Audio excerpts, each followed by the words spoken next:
काँग्रेस पक्षाच्या राष्ट्रीय अध्यक्ष मुख्यमंत्री सुनेत्राबाई पवार अतिशय कार्यक्षमपणाने कारभार सांभाळत असताना संघटना असेल किंवा प्रशासकीय असेल अशा वेळेला काँग्रेसची वैचारिक दिवाळखोरी ही काँग्रेसची त्या ठिकाणी दाखवलेली आहे आणि म्हणूनच वहिनींच्या संदर्भातलं त्याने जे काय वक्तव्य केलेलं आहे हे काँग्रेसच्या वैचारिक दिवाळखोरीचं तर द्योतक आहेच, तर प्रदेश राष्ट्रवादी काँग्रेस पक्षाचा अध्यक्ष म्हणून मी त्याचा निषेध करतो.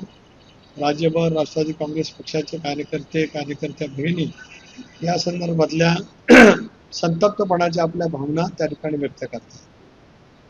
काल रात्री उशिरा काँग्रेसने सुद्धा या संदर्भामध्ये दिलगिरी व्यक्त केल्याचं ट्विट मी पाहिलेलं आहे.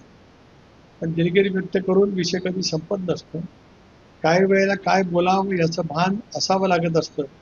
ते दुर्दैवाने काँग्रेसचं राज्य पातळीवरचं नेतृत्व विसरलं असं दिसतंय.